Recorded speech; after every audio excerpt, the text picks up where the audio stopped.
Well, aloha and welcome to today's conversation starter, which is all about the power of the present moment.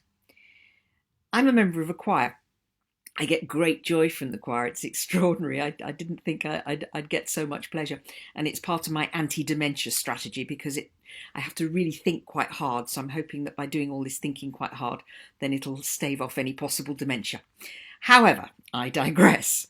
So there I was at choir practice, and our conductor was talking about in performance that the only thing really you have is the note that you're singing right now, and possibly the notes that you're going to sing in the next bar or two.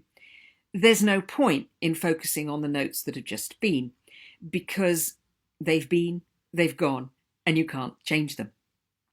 So the note is a moment in time. It could be good, it could be bad.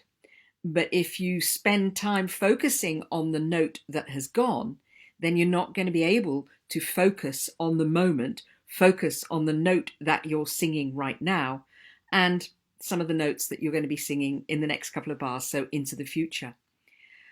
And as I was listening to him, I thought, wow, what a great metaphor for life.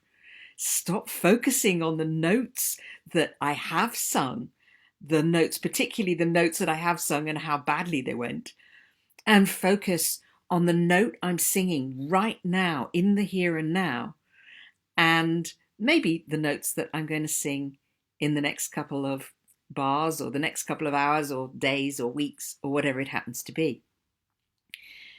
I'm a trainer of NLP, neuro-linguistic programming, and in NLP we have something that we call the modalities of necessity.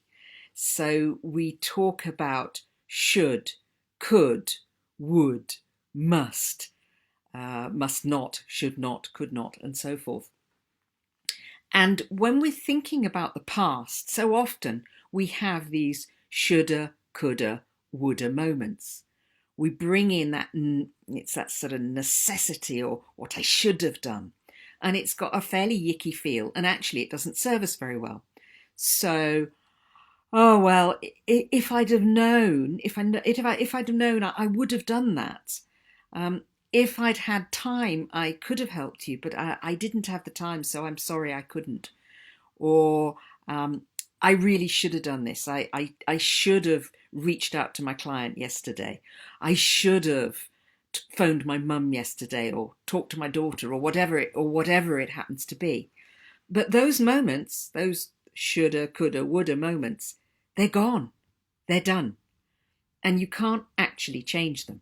Now, I'm a great believer in celebrating past successes, celebrating those things that we've done that we're proud of, that we're happy about. I think that's great. And it's probably the difference in musical performance and in celebrating life. In a musical performance, no, you're not just about to celebrate the note that just went. You need to move on stay in the present and move on into the next few bars. But certainly, as far as the stuff that I coulda, shoulda, woulda, there's no point. It's gone.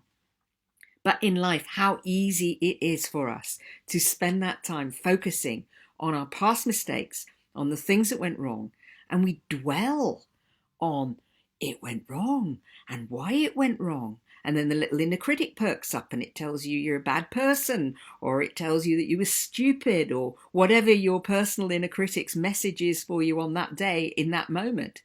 The yada yada, the monkey mind, the monkey chatter. So one of the ways of dealing with the inner critic actually is to focus on the present moment and to focus on the future. So yeah, I did that in the past, but how can I be in the present moment? How can I be my absolute best in the present moment? How can I change my behavior so that moving forward, I'm doing things differently, so that I don't re-experience the things in the past that I don't like because I coulda, shoulda, woulda, or I just plain got it wrong. So that's my conversation starter for today. How can you change the notes of the past, or ignore the notes of the past? Forget them, leave them behind. Focus on the notes in the moment and the next few bars. And how can you deliver the note of the moment and the next few bars with your best possible energy and your best possible delivery of the notes. So I'd love to hear your opinions on it. You can put something in below the video, you can message me on LinkedIn or on Facebook, or you can book a chat, secretartofhuna.com/diary, and I'd love to talk to you. See you soon.